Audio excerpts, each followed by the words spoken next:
Under growing pressure to use his bully pulpit to condemn anti-Semitism, President Trump did just that today. After touring the National Museum of African American History and Culture in Washington, the president said, "We have to fight bigotry, intolerance, and hatred in all of its very ugly forms."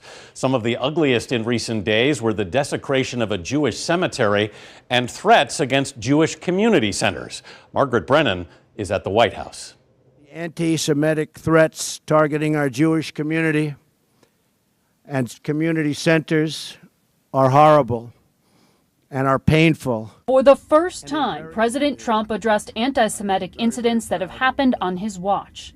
President Trump's comments came after more than 170 graves were toppled at a Jewish cemetery in Missouri, and more than 50 Jewish community centers nationwide received bomb threats.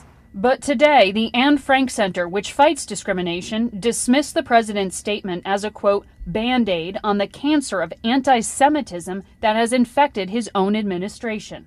White House spokesman Sean Spicer. I think that hopefully as time continues to go by, they recognize his commitment to civil rights, to voting rights, to equality for all Americans. In January, Jewish groups criticized the Trump administration for not specifically mentioning Jews or anti-Semitism in a statement on Holocaust Remembrance Day. And they have raised concerns about xenophobic statements on Breitbart, a publication once run by White House advisor Steve Bannon.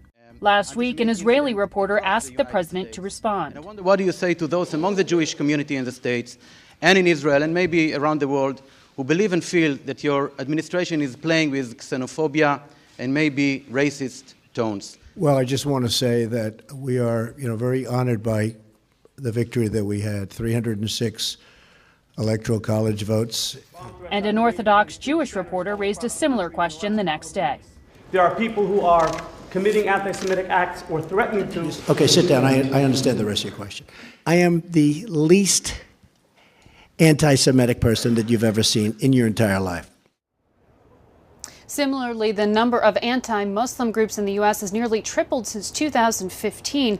I asked the White House if they similarly condemn that type of hatred. Sean Spicer indirectly replied that the president is focused on fighting radical extremism. Anthony? Margaret Brennan at the White House. Thanks, Margaret.